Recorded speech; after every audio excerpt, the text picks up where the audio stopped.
शक्तियों के बल से रहे वो सदा भरपूर। अपने अंतर सद्गुणों की खान वो भरता जाता है। मौन की भाषा जो समझे अंतर का सुख वो पाता है। मौन की भाषा जो समझे।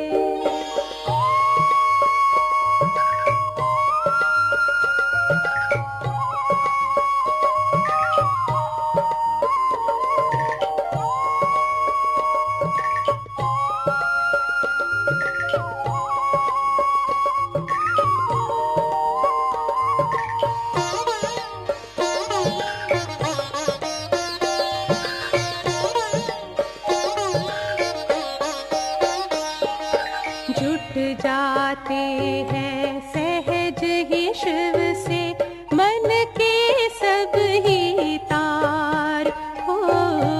मन ही मन में भर जाती है अखुट शक्ति अपार। अनंत प्यार की अनुभूति मन का मौन कराता है। मौन की भाषा जो समझे अंतर का सुख वो पाता है।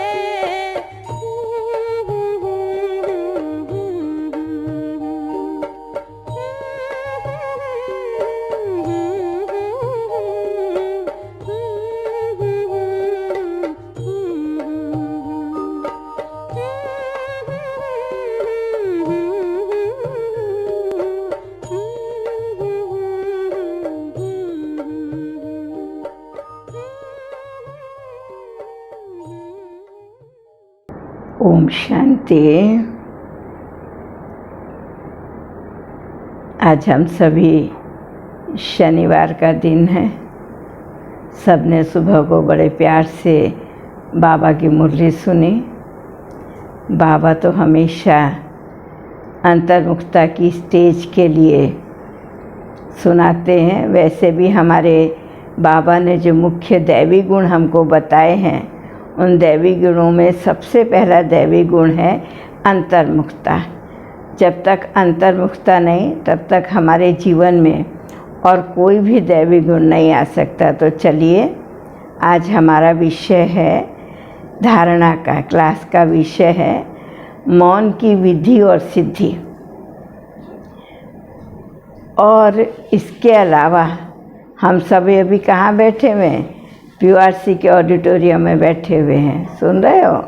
ऐसे नहीं समझना कि सब अपने अपने घरों में सुन रहे हैं। PURC के ऑडिटोरियम में बैठे हुए हैं, ठीक है? ऑडियो देख रहे, ऑडियो नहीं, आज तो वीडियो सुन रहे हो, ठीक है?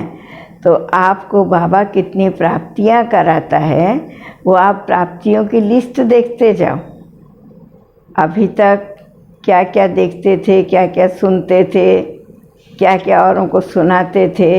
आपको घर बैठे बाबा, जैसे कहते हैं ना, घर बैठे भगवान मिल गया।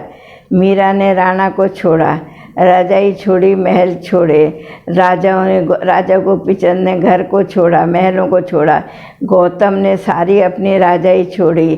कितने ऋषि मुनियों ने घर बारों को छोड़ा। आपको घर बैठे बाबा ने कितनी प्राप्तियां कराई हैं, वो देखो। और थैंक्स तो दिल से बाबा को।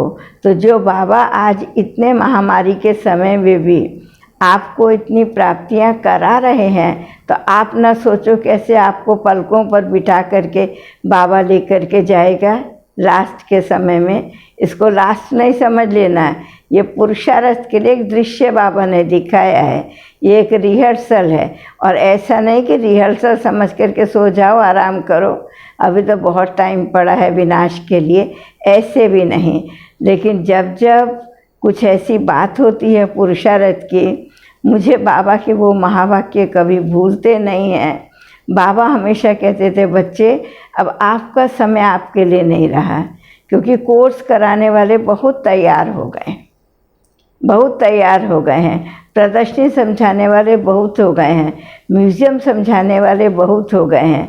अब आपको कोर्स कराना, योग शिविर कराना, प्रवचन करना, ये सब अब आपकी सेवा नहीं रही है। अभी आपकी सेवा है निरंतर मनसा सेवा का अभ्यास कर, निरंतर मनसा सेवा का अभ्यास कर, और उसके द्वारा प्रकृति को, मनुष्य आत्माओं को वह संकल्प दो जो उनको चाहिए। ठीक है, तो हमेशा बाबा के, लेकिन उसके साथ बाबा एक बात कहते थे, बच्चे लास्ट का समय अभी आपको और अपने लिए नहीं मिलेगा, अभी जो करना है करना है, इन सब बातों में नहीं जाओ। लेकिन आप सब सोचेंगे बाबा ने तो इतना समय दे दिया, इसका मतलब अभी विनाश में देरी है। नहीं, डंडप का तकिया लगा के नहीं सो जाना, सुना था ना वरदान मुरली का 1-2 दिन पहले। हाँ, डंडप का तकिया लगा के नहीं सो जाने का, आराम नहीं करने का है। समय को अपना तकिया या सहारा नहीं बनाओ। तो अभी हम देख रहे थे, सुन भी रहे हैं, और भाई बहनों से जब हम फ़ोन पर बात करते हैं, मिलते हैं, तो बहुतों ने इस लॉकडाउन में एक सबसे अच्छा पुरुषार्थ किया है। कौन सा पुरुषार्थ किया है? तन के लिए भी किया है और आत्मा के लिए भी किया है। तन के लिए तो पुरुषार्थ किया है, भोजन को बिल्कुल सिंपल बना दिया है, और जितनी भूख है उससे कम भोजन खाते। क्यों? परिश्रम कम हो गया, अभी बाहर जाके दौड़ना नहीं पड़ता, किसी के शादी वगैरह में जाना नहीं है, वो माना परिश्रम कुछ नहीं रह गया। घर में आप रोड पर जाके वॉकिंग कर नहीं सकते हैं, एक्सरसाइज कितना करके कितना करेंगे, तो कम खाएंगे तो हमारा स्वास्थ्य ठीक रहेगा। तो भूख से 80% ही खाते, 20% छोड़ देते हैं। और सबसे अच्छी बात की है, पहले चाहे कोई मौन रखता होगा या नहीं रखता होगा, लेकिन अभी मौन माना मुख को बंद कर देते हैं। बुद्धि चलती रहती है, संकल्प चलते रहते हैं, आँख कान सुनते रहते हैं, व्यर्थ भी सुन लेते हैं मौन में, आँखें भी इधर उधर देख लेती हैं। चेहरे पर अगर अंदर में खुशी होती है तो वो ममता के, मोह के वो भी लक्षण आ जाते हैं। अगर किसी पर क्रोध आता है तो वह भी लक्षण चेहरे के ऊपर में आ जाते हैं। तो क्या हम अपने आप से पूछें, इसको मौन कहेंगे? इसको कहेंगे मौन? माना जो मानसिक स्थिति हमारी इतनी एकाग्र हो जाए, जो इस धरातल का अच्छा या बुरा हमारे ऊपर कुछ नहीं रहे। हम तो सारा जीवन नीचे रह के ही कारोबार करते हैं, लेकिन ये मौन कहता है, बाबा ने जो मौन रखने के लिए कहा, आप बाह्य सब इंद्रियों से परे अंदर आ जाओ। और अंदर भी आपकी 3 चीज़ें हैं, मन, बुद्धि और संस्कार, वो भी आपके कंट्रोल में आ जाए।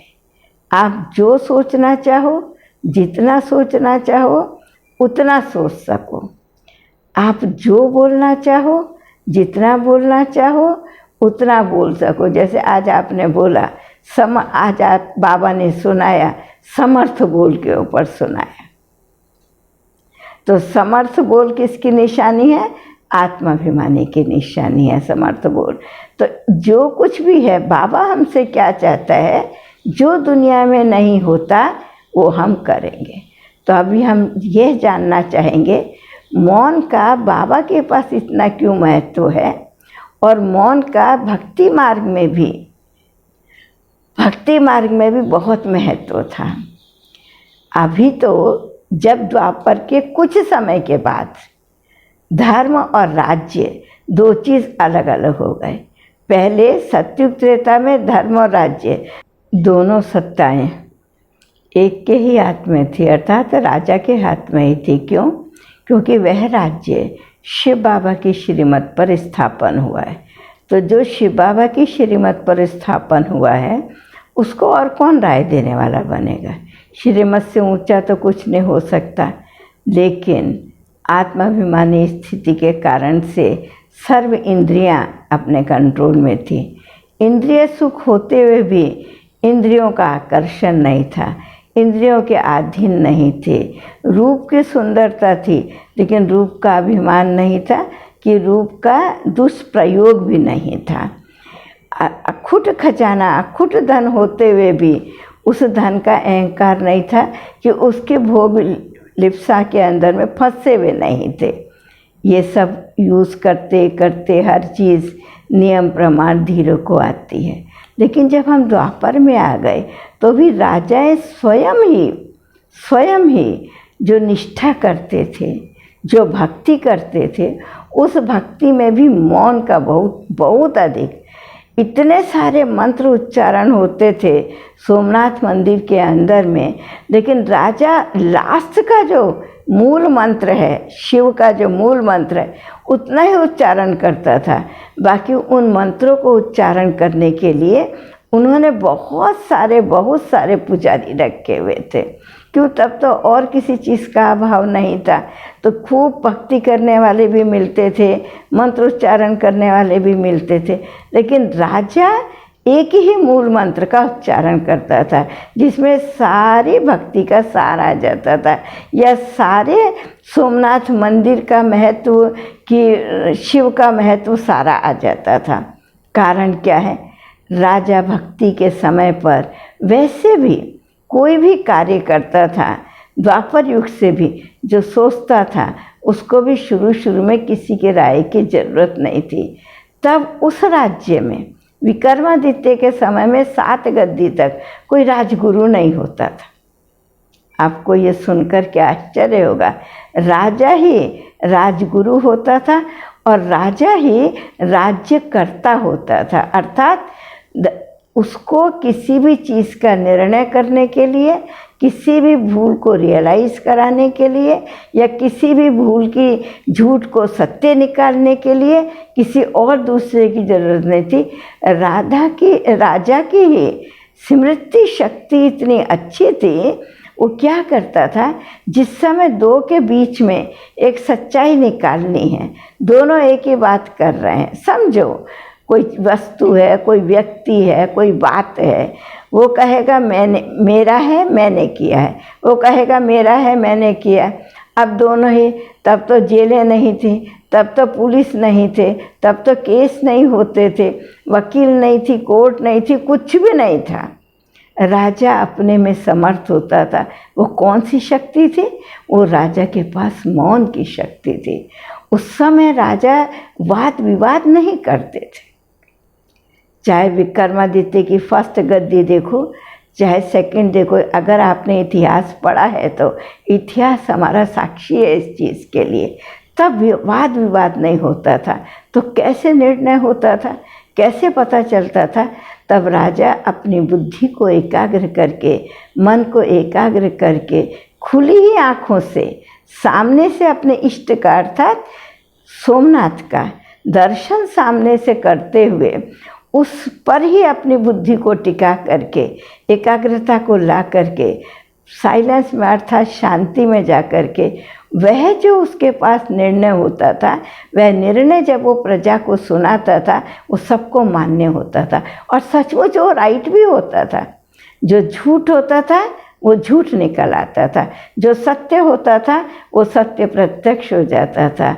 और हम सब ये जानते हैं, सूरज को रोशनी की ज़रूरत नहीं, सत्य को प्रमाण की ज़रूरत नहीं। यह आप जान लीजिए। तब राजा सत्यवादी होते थे। क्यों? उन्हें किसी चीज़ के अभाव नहीं था, किसी चीज़ की इच्छा नहीं थी, कोई चीज़ ऐसी नहीं थी जो उन्हें प्राप्त ना हो। और वो सब वो कहते थे ये मेरा ही नहीं है, ये मेरे लिए नहीं है, ये राजकोष, ये राजविद्या, ये राज्य सुख सारी प्रजा के लिए। जो सबके लिए अपना मान लेगा उसकी बुद्धि एकाग्र हो जाएगी, उसके पास वह मौन की शक्ति, वह शांति की शक्ति आएगी, जिसको जो बोलेगा वो राइट होगा। इसलिए आप देखेंगे प्यारे बाप दादा मुरलियों में, अव्यक्त मुरलियों में, या जो बाबा संदेश देते थे गुलजार दादी के द्वारा, जो राइट संदेश होते थे, गुलजार दादी का संदेश या पहले हमारी संतरी दादी का संदेश, जो बाबा ने जिनको अपनी संदेशियाँ बना के रखा था। आप एक चीज़ रखेंगे, वो लोग एक टाइम का भोजन नहीं करते थे जिस दिन भोग होता था, और साइलेंस में अपने आप में रहते थे। साइलेंस माना कहाँ भी उनकी बुद्धि नहीं जाती थी।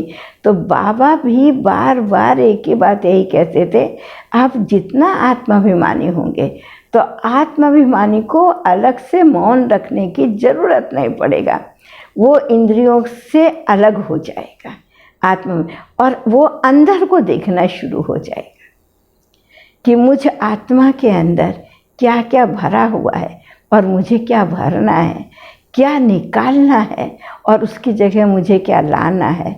वही चिंतन मौन की रियल परिभाषा है जो अपने लिए ही सोचा जाए। इसलिए बाबा कहते थे जो मौन रहेगा, जो अंतर्मुखी रहेगा या मौन रखेगा, या जो आत्माभिमानी रहेगा, जो देही अभिमानी रहेगा, जो स्वयं के ऊपर अपने पुरुषार्थ में लगा होगा अपने को बनाने में, तो वह वही बोलेगा जो होने वाला होगा। उसको वही संकल्प उठेगा जो अभी उठना चाहिए, जिसकी अभी ज़रूरत है। अभी संकल्प उठा, ज़रूरत उसकी कभी और है, ऐसा नहीं होता था। तो ये जो मौन शब्द निकला कहाँ से, ये आया कहाँ से, कैसे हुआ, तो मैं समझती हूँ हमें थोड़ा सा, क्योंकि भक्ति का शुभ आरंभ भी हमने किया है। अगर ज्ञान का शुभारंभ हमने किया है तो भक्ति का बताइए किसने शुभारंभ किया है। सबसे पहले जो सबसे बड़े ज्ञान के स्वरूप थे, ज्ञानी बहुत है बाबा के पास में, ज्ञानियों की बाबा के पास में कमी नहीं है, लेकिन आज भी ब्रह्मा बाबा का बाबा ने सुना है ना, मुरली हमने बाबा की सुनी तो कितनी अच्छी, कल की मुरली में बाबा ने जो सुनाया, हमने कितनी अच्छी बात बाबा की सुनाई कि बाबा एक झक से कैसे स्वाहा हो गया। उसने अपने आप को एकाग्र किया, शांति से अंदर में सोचा और सेकंड में निर्णय ले लिया, मुझे ये चाहिए कि मुझे ये चाहिए। तो ये मौन की शक्ति, ये एकाग्रता की शक्ति, ये शांति की शक्ति, जो कुछ भी शब्द बोलो, ये सब आई कहाँ से, निकली कहाँ से, तो हर भक्ति ज्ञानी आत्माओं द्वारा ही शुरू हुई है। मुझे आज जगदीश भाई की एक बात याद आ रही है। क्या बात याद आ रही है? हमने कई बार देखा जगदीश भाई को, जब वो कुछ बुक लिखते थे, लेख तो छोटी सी चीज़ थी उनके लिए, लेख लिखना कोई बड़ी चीज़ नहीं थी। लेख तो यूँ ही चलते फिरते, मतलब जैसे बोलते हैं ना, बोलते बोलते उनका लेख तैयार हो जाता है। लेकिन जब बाबा को सिद्ध करने के लिए, ज्ञान को सिद्ध करने के लिए, जैसे विश्व का भविष्य, अद्भुत जीवन कहानी, जिस समय जगदीश भाई ने ऐसी 2-4 बुक्स का मैंने देखा है अपनी आँखों से, जब ये सब उन्होंने लिखनी शुरू करी जगदीश भाई ने, तो एकदम मौन में, साइलेंस में चले जाते थे। किसी नहीं तो सारी कारोबार संभालते थे, किसी भी कारोबार में नहीं जाते थे। जो बाबा ने मुझे कार्य दिया है, तुझे बाप को सिद्ध करना है, ज्ञान को विश्व तक पहुंचाना है, एक रूम की संस्था को विश्व के एक एक कोने में, जिसने साहित्य द्वारा, वो तो कहीं जाके खुद भाषण नहीं करे, कहीं ऐसे प्रदर्शनियाँ नहीं लगाई, कहीं ऐसे म्यूजियम नहीं बनाए, लेकिन साहित्य द्वारा बाबा को सिद्ध कर दिया। हर घर के अंदर बाबा को पहुंचा दिया, हर देश के अंदर बाबा को पहुंचा दिया। चाहे उनका ट्रांसलेशन हो गया हो, लेकिन हर ट्रांसलेशन की, हर भाषा का ट्रांसलेशन की हुई बुक का मेन कौन है, आधार कौन है? जगदीश भाई की लिखी हुई हिंदी या इंग्लिश, दोनों में से कोई सी भी भाषा की हो, कोई सी भी भाषा की हो। आप देखेंगे आदिदेव जो बुक है, कोई अद्भुत जीवन कहानी का ट्रांसलेशन नहीं है।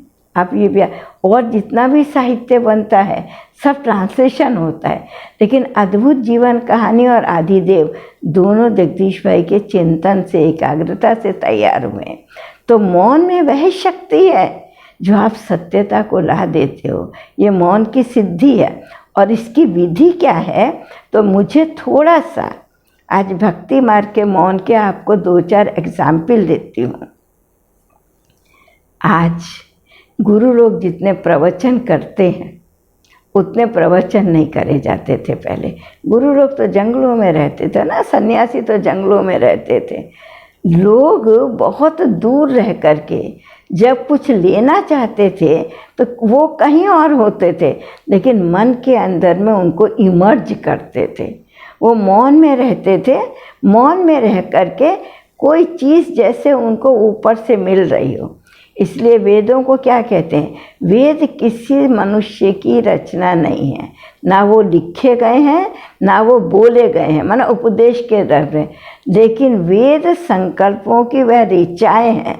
ऋचाएँ माना वो रचे गए हैं। किसके द्वारा? संकल्प के द्वारा।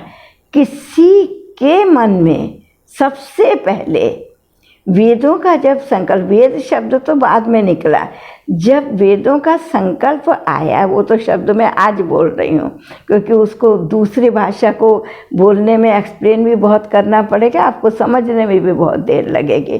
तो जब वो वेदों की उत्पत्ति हुई तब कुछ भी नहीं था उस समय। उस समय जब वेदों की उत्पत्ति हुई तो ये कैसे हुई? साइलेंस में जा कर के, मनसा शक्ति द्वारा,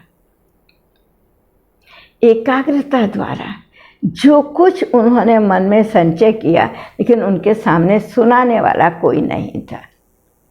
लेकिन जब उनके जाने का समय हुआ, जो लोग लाए तो उनकी बोलने की शक्ति मतलब बहुत समय मौन रख देने के बाद आप बोलना चाहेंगे तो आप बोल नहीं सकेंगे। तो इसलिए वेदों को कहा जाता है श्रुति और स्मृति। वेद श्रवण और चिंतन इसके आधार पर नहीं बने हैं। श्रुति और स्मृति माना जो उन्होंने कोई चीज़ को सुना अपने मन के अंदर, कानों के अंदर नहीं, मन के अंदर उनकी कोई एक आवाज़ आई, उसको उन्होंने स्मृति में रखा और वो ऐसा स्मृति में रख दिया जो उनकी अपनी जो स्मृतियाँ थीं, ज़्यादा तो होती नहीं थी उस समय, लोगों की इच्छाएं तो होती नहीं थी, कुछ थोड़े से उपराम, वैराग्य शब्द भी तब नहीं था, उपराम शब्द भी आज हम बोल रहे थे, वो किसी एक खोज में रहते थे। तो आज अगर श्रुति और स्मृति के आधार पर हमारे 4 वेद बन सकते हैं। आज आप कोरोना महामारी में क्या चीज़ ले रहे हो? क्या चीज़ ले रहे हो? आयुर्वेद की सारी चीज़ें ले रहे हो ना। उसके बाद एलोपैथिक निकला, होम्योपैथिक निकला, नेचुरोपैथी निकला, सब तो निकल गया, फिर कहाँ पहुँच रहे हो? वहीं पहुँच रहे हो, उसी के द्वारा ठीक होंगे। वैसे ही चिंतन करो, तब बाहर जाने के लिए कुछ नहीं होता था, ज़्यादातर समय लोगों का अपने में ही जाता था, यही उपवास, मौन, चिंतन इसके अंदर जाता था। इसके पश्चात कितने, एक के बाद दूसरे ने आभास लिया, दूसरे के बाद तीसरे, कितने समय के बाद जब भोजपत्र निकले तब इनकी रचना शुरू हुई। क्योंकि राजाई मार्ग अलग था, ये मार्ग अलग था। वहाँ राजाई के सुख साधन उस समय नहीं थे। मैं ये नहीं कहती पाषाण युग से भक्ति युग शुरू हुआ, मैं वो बात नहीं बोल रही हूँ, लेकिन मैं बात बता रही हूँ, वो चीज़ एक बिल्कुल अलग थी। तो इसलिए वेदों की ऋचाएँ मौन के आधार पर, मौन शब्द आज बोल रहे हैं क्योंकि आज हमारे, लेकिन श्रुति और स्मृति के आधार पर हुआ। और जब इसकी रचना हुई तब तक उसका रूपांतर हो चुका था, क्योंकि वो कितने जन्मों के बाद इसकी रचना हुई। और दूसरी तो बात, उसके बाद हमारा गीता है, वेदों के बाद तो गीता है, उसके बीच में कुछ नहीं है। तो गीता के श्लोक कहे जाते हैं जब समाज के अंदर शोक शुरू हो गया। लेकिन गीता भी बहुत मौन की सिद्धि है। कैसे मौन की सिद्धि है? आप अर्जुन का एग्जाम्पल देखो, जब उसने कर्ण के साथ में कितना, देखो शास्त्र हमें जो सुनाते हैं, मैं ये नहीं कहती ये चीज़ सत्य है, लेकिन ये सब हमें सिखाने के लिए, आज एग्जाम्पल देने के लिए शास्त्र हमें क्या सिखाते हैं, सिखा के गए हैं हमारे को कि आपका अहंकार कब दूर होगा? जब आप अपने आप में साइलेंस हो जाओगे। आपको कौन मिला है आपके साथ? वो हमेशा कहते थे ना कृष्ण को, आप उसकी इतनी महिमा करते हो, उसने खाली मेरा एक रथ ही ऐसे कर दिया, मैं इतनों को मारता हूँ, मेरी महिमा नहीं करते। तो कृष्ण बोला तेरे रथ पर कौन बैठा है? भगवान बैठा ना, तुझे कभी वो याद रहता है? हमेशा मैंने किया, मैंने किया, मैंने किया। इसलिए तुझे सिखा रहा हूँ, तो छोड़ दे अहंकार को, समर्पण कर दे अपने बुद्धि को, मौन हो जाए, शांत हो जाए, और फिर देखे तेरे लिए कौन युद्ध कर रहा है। जहाँ तू नहीं कर सकता, क्या तू विजयी हो जाता है? कोई तो करता है ना। सुदर्शन चक्र कुछ नहीं करता क्या? तो तू छोड़ दे अहंकार को, साइलेंस में चला जाए, शांति में चला जाए। तू सोच तेरे साथ, और कुछ मत सोच, तू कुछ नहीं कर रहा, तेरे साथ कौन युद्ध कर रहा है, तेरे लिए कौन युद्ध कर रहा है। तो गीता भी समाप्त तभी हुई जब अर्जुन का अहंकार गया, मौन गया। अब उसके बाद अगर हम रामायण में आ जाते हैं, रामायण की तरफ देखें, इसमें मौन का महत्व देखो कितना बड़ा है। क्या है मौन का महत्व? आपने कभी वाल्मीकि ऋषि की कहानी सुनी होगी। वाल्मीकि तो एक डाकू था, आपको तो अच्छी तरह से मालूम है।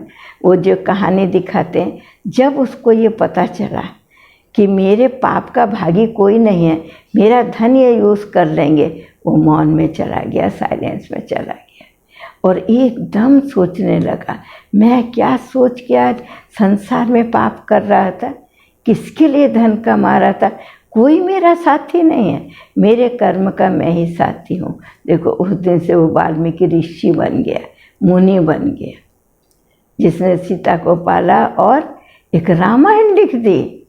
वाल्मीकि रामायण कितने बड़ा एक काव्य लिख दिया। एक डाकू एक काव्य लिखने के लिए तैयार हो गया, मुनि बन गया, माना मन की इंद्रियों, माना आंतरिक आत्मा की इंद्रियों को अंदर अंदर जा कर के उसने अपने अधीन कर दिया। इन्हीं माना अपने अंदर अधीन कर दिया, तब वो मुनि कहलाया। तो वाल्मीकि मुनि इतना अपने को नियंत्रण में कर दिया, जो अपने मौन के द्वारा, अपने साइलेंस के द्वारा, अपने पश्चाताप के द्वारा, उसको कोई रियलाइज़ कराने वाला नहीं था। उसने सीता को पाल के लव कुश को तैयार कर दिया, तो भी राम ने उसके ऊपर विश्वास नहीं किया। तो क्या हो गया, आखिर सीता चली गई। अगर हम मुनियों की बात नहीं मानते, मौन धारण करके जिन्होंने निर्णय नहीं ले लिया है, तो उसका क्या होगा। ब्रह्मा बाबा ने खुद साइलेंस में रह के पूरा उपराम हो गया, बस खाली मैं भी आत्मा, राधा भी आत्मा, यशोदा भी आत्मा, नारायण भी आत्मा, सब आत्मा। ये क्या था बाबा का? मौन ही था ना, साइलेंस ही था ना। मौन माना जहाँ एक पॉइंट पर हमारी बुद्धि एकाग्र हो जाए। अब हम मौन क्यों रख रहे हैं? अपनी मनसा शक्ति को बढ़ाने के लिए। मौन क्यों रख रहे हैं? अपनी योग की शक्ति को बढ़ाने के लिए। मौन क्यों रख रहे हैं? आत्मिक शक्ति को बढ़ाने के लिए, कि लास्ट में कैसा भी पेपर हो तो हम भयभीत होकर के नहीं मरें। मौन क्यों रख रहे हैं? अपने संकल्पों को कम, शुद्ध और समर्थ करने के लिए। मौन क्यों रख रहे हैं? जो हम कम बोले और वही बोलें, क्या बोलें? जो चाहिए। जो नहीं चाहिए वो बोल हमारे मुख से ना निकले, माना व्यर्थ हमारे मुख से ना निकले। नेगेटिव की तो अविद्या हो जानी चाहिए। बाबा कहते हैं नेगेटिव तो अभी तुम्हारे लिए अविद्या हो गई। तो जितना अंतर्मुखी, माना अंदर की ओर अपना ध्यान जाएगा, चार्ट की ओर अपना ध्यान जाएगा, उसको किस चीज़ की अविद्या हो जाएगी? उससे इंद्रिय सुखों की, इंद्रिय प्राप्तियों की, इंद्रिय रसों की और मान की बहुत इच्छा होती है ना। मान की महिमा की इच्छा नहीं होगी, मान शान की महिमा की इच्छा नहीं, अपमान का उसको आघात नहीं पहुंचेगा। ये मौन की सिद्धि है। लेकिन इसकी विधि में हमने एक वाल्मीकि का मिसाल देखा, एक आपने देखा होगा परशुराम सबसे बड़ा मुनि था, सन्यासी था। उसने आंखें बंद करके कितने वर्ष तपस्या करी। तो उससे बड़ा संसार के अंदर आज तक एक भी मुनि ऋषि नहीं हुआ है। और वो जो बोल देगा वही हो जाएगा, और वो जो देख लेगा वही उसी दृष्टि से ही या तो वो उद्धार हो जाएगा या तो वो भस्म हो जाएगा। ठीक है ना। तो इसी प्रकार से इसमें भी एक कर्ण की कहानी आती है कि अगर एक क्षत्रिय के रक्त के द्वारा क्षत्रिय की पहचान हो सकती है, तो हम आत्मा की दृष्टि के द्वारा बाबा का कैसे नहीं साक्षात्कार हो सकता? हम आत्मा की दृष्टि द्वारा सामने वाला आत्मा को कैसे नहीं रियलाइज कर सकता? देह को कैसे नहीं भूल सकता? बाबा कहता है आपकी आत्मिक दृष्टि में वह शक्ति होनी चाहिए जो सामने वाले को उसकी कमियां मिटा दो, सामने वालों को देह भुला दो। तुम्हारी देह पर अगर किसी की दृष्टि जाती है तो सामने वाले को तुम्हारी देह ना दिखाई देवे। ये शक्ति किसके अंदर थी? तो देखो, जिस समय कर्ण की एक कहानी बताते हैं पौराणिक कथाओं में, लेकिन सीखने वाली उसके अंदर चीज़ है। उसको बहुत इच्छा थी ये अस्त्र शस्त्र की विद्या सीखने के लिए, लेकिन उसको मालूम था वो सिर्फ उसको ही शिक्षा और दीक्षा देता है जो ब्राह्मण है, लेकिन वो तो ब्राह्मण था ही नहीं, वो तो सूत पुत्र था। तो उसने मैं ब्राह्मण हूँ बोल करके इतनी सेवा इतनी सेवा इतनी सेवा करी कि कुछ पूछो नहीं, लेकिन उसके अंदर रक्त तो क्षत्रिय का था ना। तो अगर बिना बोले रक्त ही सिद्ध कर सकता है कि मैं क्षत्रिय हूँ, तो उसका देखो ना, गुरु सोया हुआ था, दक्षिणा देने का समय था, पाठ पूरा हो चुका था, जाने वाला था, तो गुरु उसकी गोदी में सोया हुआ था, उसकी सेवा कर रहा था।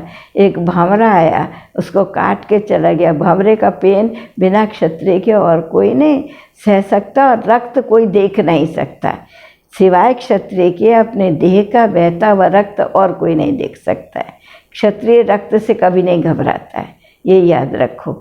आज भी तुम देखो, जो सच्चे क्षत्रिय हैं वो कभी रक्त से घबराएंगे नहीं। आज भी देखो, जब अभी तो आज माना आज की बात नहीं कर रही, सेना का जब युग हो गया, जब तक राजाओं का राजाओं के साथ युद्ध होता था, कोई क्षत्रिय कभी मैदान से पीछे नहीं आया था। आपके सामने रानी सारंधा की कहानी सबके लिए एक एग्जाम्पल है इतिहास में। जिस समय सारंधा का पुत्र अनिरुद्ध युद्ध के लिए, एक ही पुत्र था उसको, जब युद्ध के लिए गया तो उसको बोल के आया, तू हार के कभी माँ के सामने नहीं आना, माँ तेरा मुख नहीं मिले, तू वहीं अपने आप को तिलांजलि दे देना, जला खत्म कर देना, और तू जीत के आएगा तो कभी गर्व नहीं समझना अपने आप को, और बीच में कभी तुझे प्यास लगी तो कभी पानी मांगने के लिए नहीं आना, तब मैं समझूंगी तू रियल क्षत्रिय है। तो सचमुच ऐसे हुआ। लेकिन बीच का एक ऐसा समय आया जब अनिरुद्ध एकदम हलचल में हो गया, उसको प्यास लगी और वो वापस आ गया युद्ध के मैदान में। तो उसकी स्त्री जो थी उसने बोला कि आप आए हैं देव, देव करके उस समय तो देव शब्द बोलते थे ना, तो आप आए हैं देव, तो पानी चाहिए। माँ ने सुन लिया, खबरदार पानी दिया तो मेरी कोख से जन्मा हुआ युद्ध के मैदान से वापस आकर के और यहाँ पानी मांगेगा, मेरी कोख जल जाएगी, इसलिए इसको जाने दो, कोई पानी नहीं देना। स्त्री भी चुप हो गई। क्यों? माँ उतना समय, जितना समय युद्ध हो रहा था, पुत्र की विजय के लिए नहीं, राज्य के विजय के लिए, राजवंश को बचाने के लिए माँ ने मौन रखा था। माँ साधना कर रही थी और वो वापस गया बिना पानी पिए, लोहे से लोहा बचते हुए। फिर वो बोली, रानी बोली, माना उसकी स्त्री बोली, लोहे से लोहा बचते हुए की आवाज़ सुन के तो ये घर में आए, और माँ आप इनको बात कैसे ऐसे कैसे वापस भेज रहे हो? तो कहती मुझे ऐसा पुत्र नहीं चाहिए जो लोहे से लोहा बजे और घर में चला आवे। और सचमुच वो गया तो विजयी होकर के आया, मर के नहीं आया, प्यासा ही युद्ध करा। तो मौन में वह सिद्धि है। आप जो चाहिए रक्त द्वारा अपनी पहचान दे सकते हो, वाणी कर्म द्वारा अपनी पहचान दे सकते हो, दृढ़ निश्चय द्वारा अपनी पहचान दे सकते हो। जब द्वापर युगी राजाओं, द्वापर युग के एंड की ये बात है, क्योंकि द्वापर युग के शुरू में तो युद्ध हुए नहीं ना, लास्ट में युद्ध शुरू हुए हैं। हमें याद है, हम सब क्या सुनाते हैं जब हम 7 दिन के कोर्स में महिला सशक्तिकरण का माना महिलाओं के ऊपर कुछ समझाते तो कितनी अच्छी बात बताते हैं। मैं तो हमेशा सुनाती हूँ एक बात, जब 2500 वर्ष सृष्टि पर नारी प्रधान राज्य था तो एक भी युद्ध नहीं हुआ 2500 वर्ष में। सतयुग त्रेता में एक भी युद्ध नहीं हुआ। वह क्या शक्ति थी जो हमने संगम युग पर अभी मौन में, साइलेंस में रह करके इंद्रियों के आकर्षण से परे होकर, इंद्रियों से भी मौन रख दिया, मानसिक माना आत्मिक और शारीरिक दोनों से परे हो गए। दोनों से परे होकर अशरीरी स्थिति में, सूक्ष्म वतन में और मूल वतन में बैठ के जो हमने तपस्या करी, संगम युग के टॉप, संगम युग के टॉप माना ग्लोब के ऊपर, संगम युग का टॉप है ग्लोब, उसके ऊपर फरिश्ता है और उसके ऊपर तो मूल वतन है ही है। वह जो हमने ग्लोब पर बैठ के सारे विश्व को अपना घर समझा, सारे भाई बहनों को अपना परिवार समझा, तो घर में रह करके आज मौन रखना क्या कठिन है। बाबा ने तो हमारे को बेहद का घर, हमारा परिवार बना दिया। बेहद के जितने भी लोग दिखाई दे रहे हैं वो हमारे भाई बहन हैं, और तो कोई संबंध नहीं। इनमें तो मौन रखना, जहाँ कुल भाई बहन और शिव बाबा माता पिता, इतने से छोटे संबंध में हम मौन नहीं रख सकते। और भाई बहन में तो तेरा मेरा नहीं, और माता पिता तो सबका एक ही है। तो वहाँ तो कुछ लड़ाई झगड़ा, नेगेटिव, ये वो, निंदा स्तुति कुछ नहीं है इसके अंदर।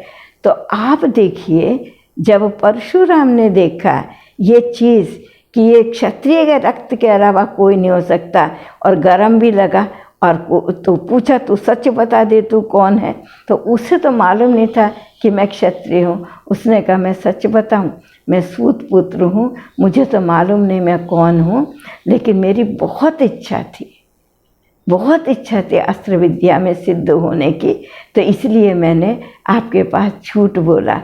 और वो डर गया, तो उसने जोर से उसको डांटा, जा, मैं अपनी सिद्धि तो वापस नहीं ले सकता, लेकिन जब तू युद्ध के मैदान में जाएगा या मंत्र पढ़ेगा तो मंत्र ही भूल जाएगा। लेकिन फिर उसको ही तरस आया। देखो कितना बड़ा पेपर आ जाए, सारा उसका बेचारे का परिश्रम नष्ट हो रहा था, इच्छा पूरी समाप्त हो गई थी। इतना परिश्रम, इतने प्यार से उसने, तो परशुराम को उसकी पूरी रील याद आई। क्या रील याद आई कि इसने इतनी सेवा करी, इसने सब कुछ इतना करा, इसलिए मुझे इसे वापस नहीं भेजने का है। कहा ठीक है, तेरे ये जो है मैंने जो दिया है, ये तू अस्त्र चलाएगा, सब कुछ चलाएगा, कोई चीज़ ऐसे नहीं है।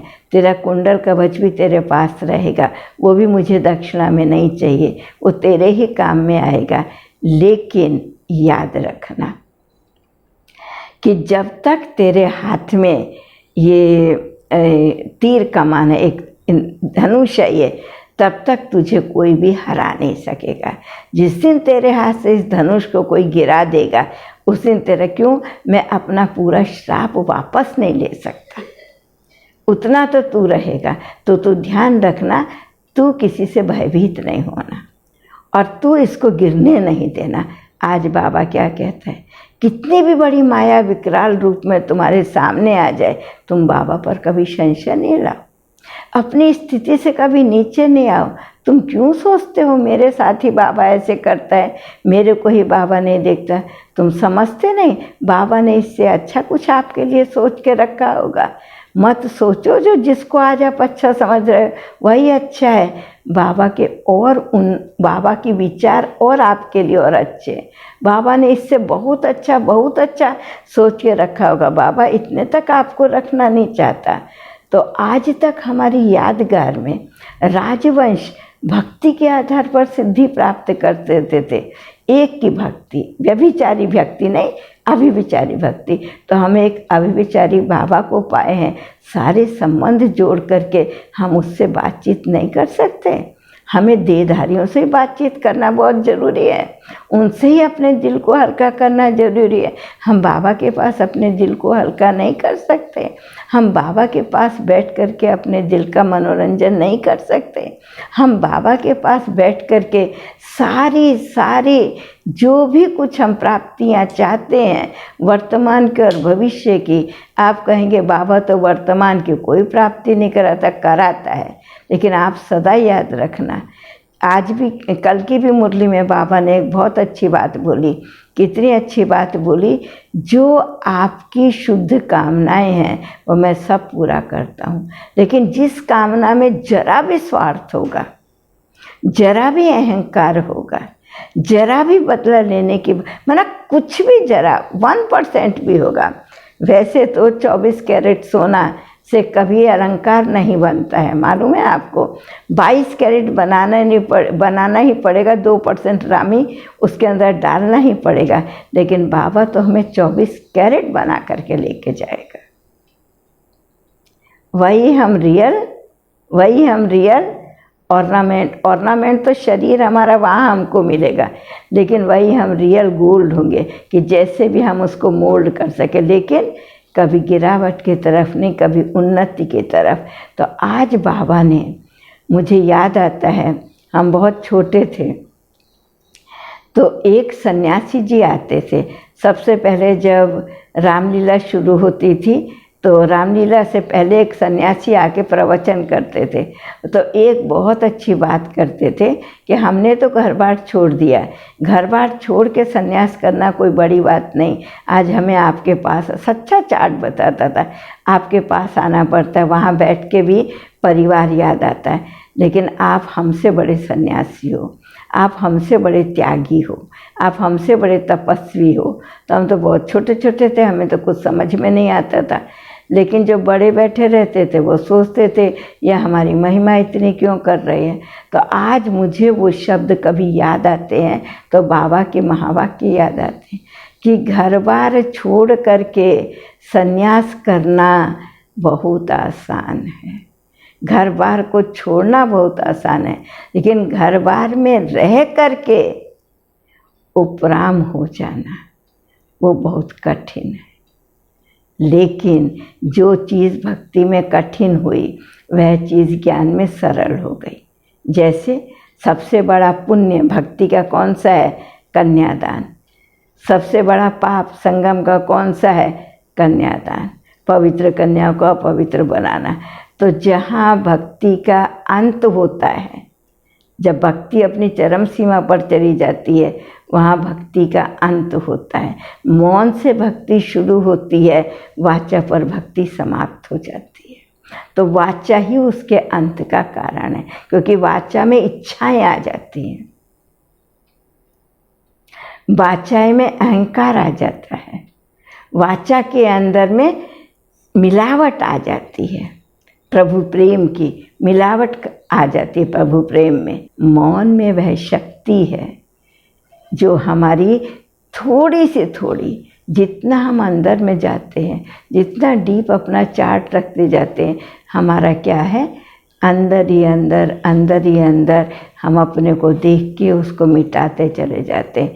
इसलिए कहा जाता है मौन एक तप है, माना हम तपाते हैं अपने आप को, जो पूरी हमारी खाद निकल जाती है, हम 24 कैरेट बन जाते हैं।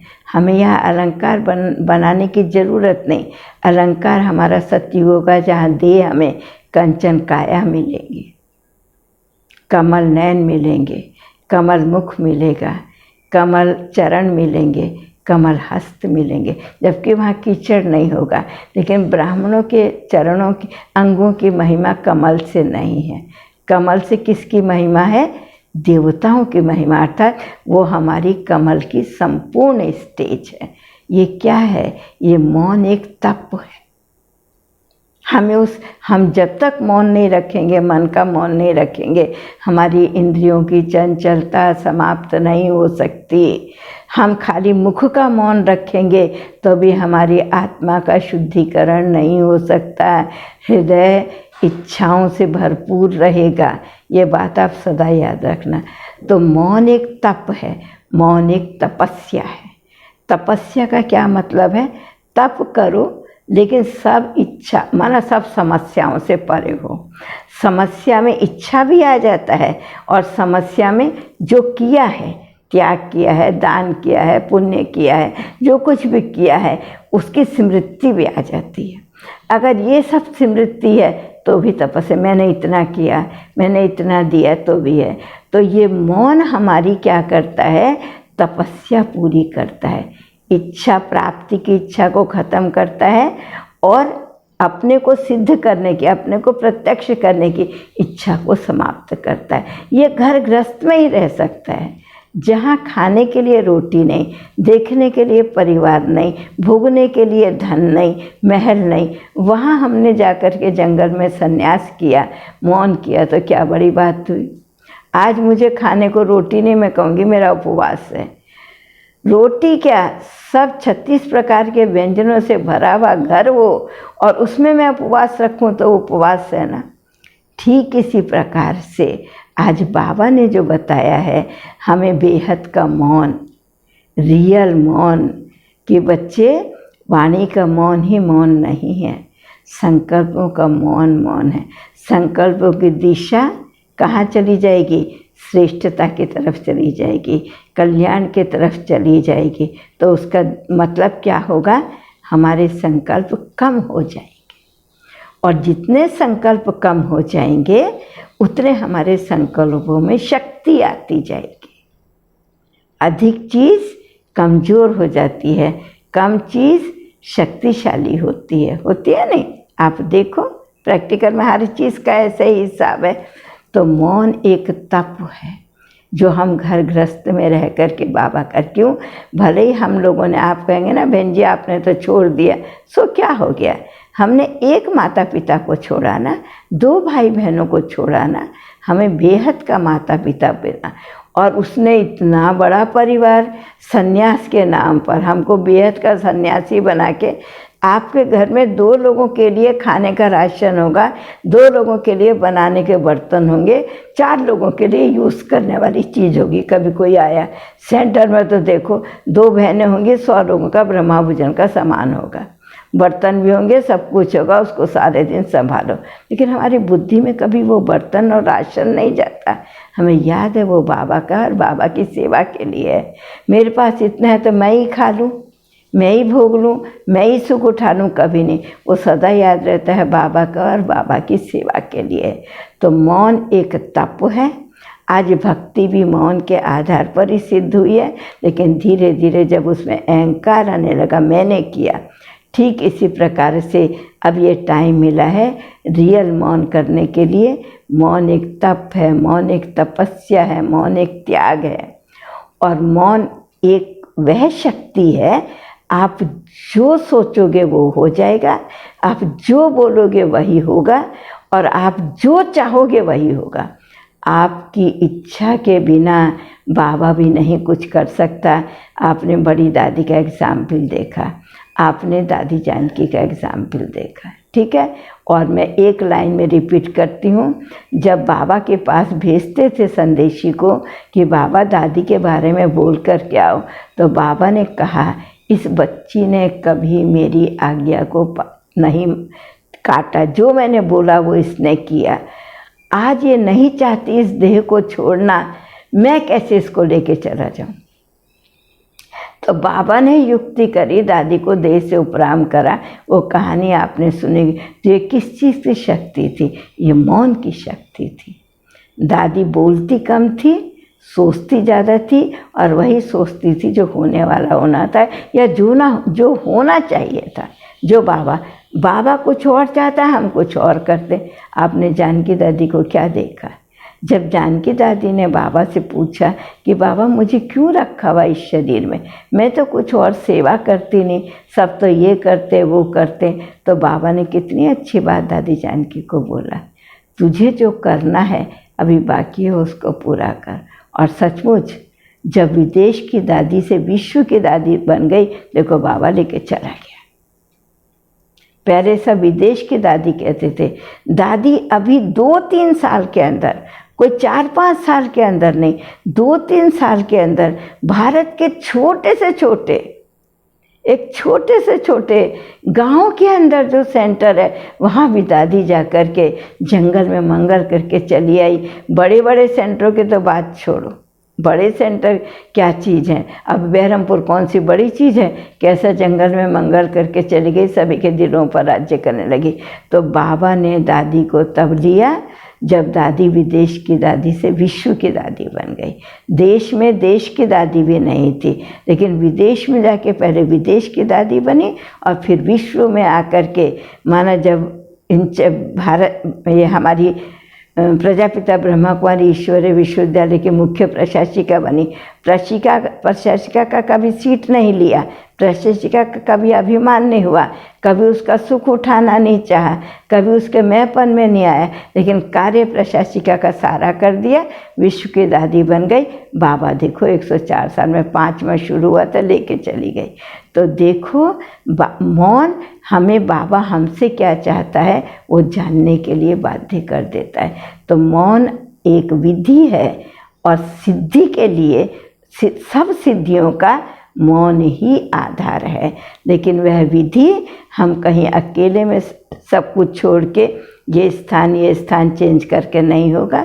आप जहाँ हो, जिस जगह हो, वो ड्रामा में आपके लिए एक्यूरेट ठीक है। आपको जो चाहिए वो बाबा ने आपको दिया है।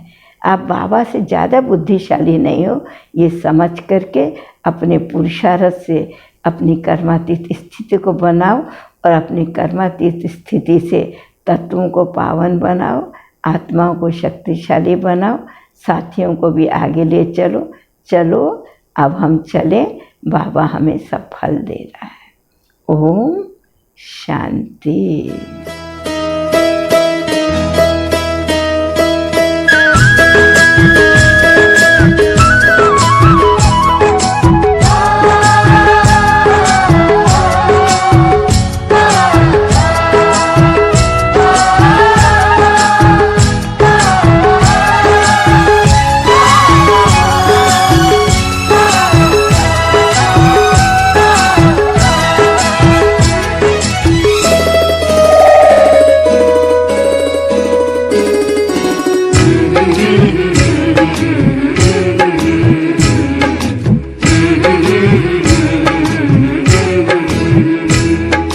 हर जन्म में बाबा तेरा साथ चाहिए, सिर पे मेरे बाबा तेरा हाथ चाहिए।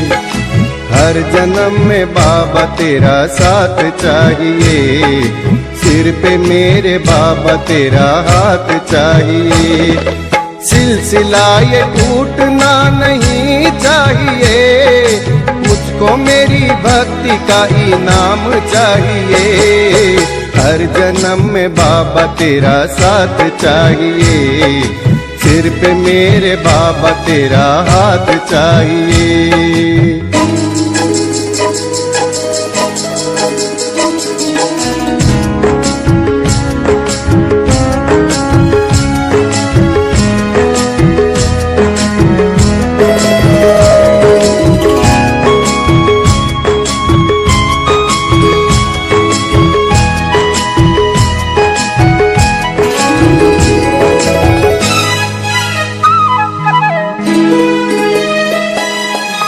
मेरी आंखों में तुम समाए हो, सारी दुनिया में सबसे प्यारे हो।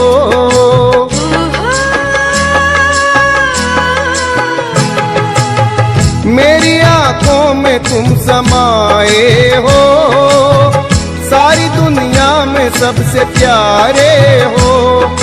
मुझको तेरे प्यार की बरसात चाहिए, मुझको बस इतनी सी सौगात चाहिए। हर जन्म में बाबा तेरा साथ चाहिए, सिर पे मेरे बाबा तेरा हाथ चाहिए।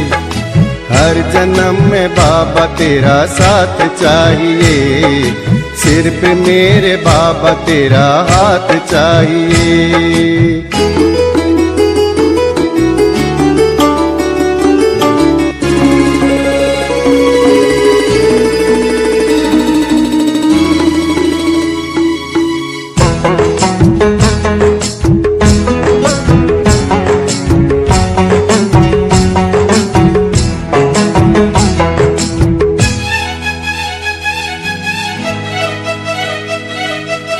मेरी दुनिया को तुम बसाए हो, मेरे जीवन को तुम सजाए हो।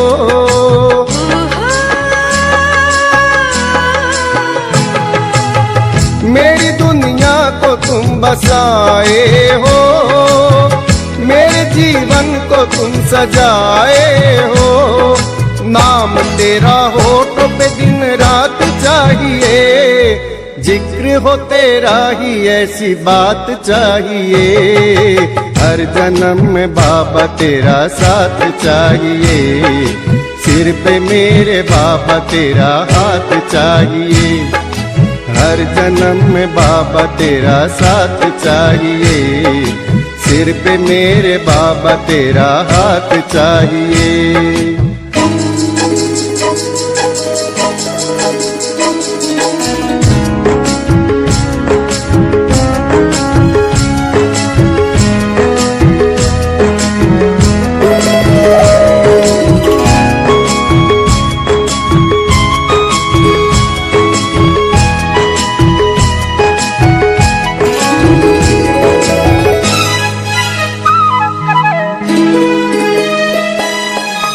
मुझ पे तेरी कृपा यूं कम ना है, फिर भी एक छोटी सी तमन्ना है।